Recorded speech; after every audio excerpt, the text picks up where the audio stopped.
Sumagot ang Diyos kay Job 38:1-41. Pagkatapos sinagot ng Panginoon si Job mula sa ipo-ipo, sinabi niya, "Sino ka na nag-aalinlangan sa aking karunungan? Ang mga sinasabi mo'y nagpapatunay lang na wala kang nalalaman. Humanda ka, sagutin mo ang aking mga tanong. Nasaan ka nung nilikha ko ang pundasyon ng daigdig? Kung talagang may alam ka, sabihin mo sa akin. Alam mo ba kung sino ang nagpasya ng magiging lawak ng pundasyon at sukat nito? Sino ang may hawak ng pundasyon ng mundo? At sino ang naglagay ng pundasyon na ito? Habang sama-samang umaawit ang mga bituin sa umaga at nagsisigawan sa tuwa ang lahat ng anghel? Sino ang naglagay ng hangganan sa dagat nang bumulwak ito mula sa kailaliman? Ako ang naglagay ng makapal na ulap at kadiliman bilang takip ng dagat. Nilagyan ko ng hangganan ang dagat. Parang pinto ang isinara at nilagyan ng trangka. Sinabihan ko ang dagat, hanggang dito ka lang at huwag kang lalampas. Hanggang dito lang ang malalaki mong alon.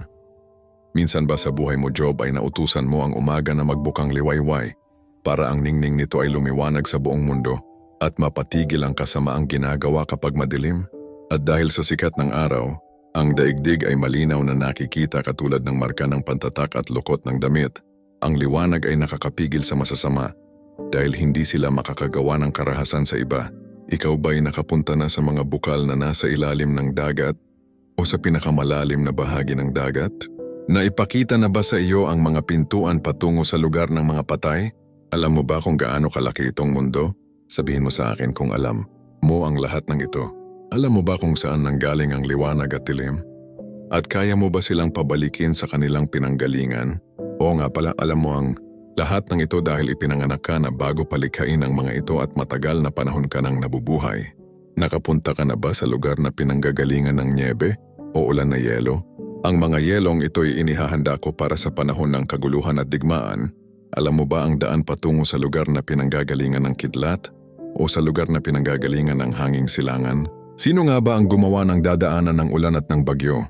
Sino nga ba ang nagpapadala ng ulan sa disyerto sa lugar na walang nakatirang tao? Sino ang nagpapadala ng ulan sa ilang para tumubo ang mga damo? Sino ang ama ng ulan, ng hamog at ng yelong mula sa langit? Ang tubig ay nagyayelo na kasing tigas ng bato, pati na ang itaas na bahagi ng dagat. Kaya mo bang talyan o kalagan ng tali ang grupo ng mga bituin na tinatawag na Pleiades at Orion? Mapapatnubayan mo ba ang mga bituin na lumabas sa tamang oras? Maituturo mo ba sa grupo ng mga bituing tinatawag na malaki at maliit na oso ang kanilang daan? Alam mo ba ang mga tuntuning umiiral sa kalangitan? Ito kaya'y mapapairal mo rito sa mundo? Mautusan mo ba ang ulap na umulan? Mautusan mo ba ang kidlat na kumislap? Mapapasunod mo kaya ito? Sino ang nagbibigay ng karunungan at pangunawa ng tao? Sinong napakarunong ang makakabilang ng mga ulap? Sinong makakapagbuhos ng tubig mula sa langit upang ang mga tuyong alikabok ay maging buo-buong putik? Maihahanap mo ba ng pagkain ng mga leon para sila ay mabusog habang sila'y nagtatago sa kanilang lungga o sa maliliit na punong kahoy? Sino ang nagpapakain sa mga uwak kapag sila'y nagugutom? At kapag ang mga inakay nila'y humihingi ng pagkain sa akin? Sa kabuuan, ang Kabanata 38 ng Job ay nagpapakita ng kahalagan ng paghahanap ng sagot sa Diyos at pag-unawa na sa ating mga pinagdadaanan, siya ang ating gabay at lakas. Sa kabila ng lahat, ang Diyos ay mas dakila, mas makapangyarihan at nagmamalasakit sa atin higit pa sa ating mga pag-iisip.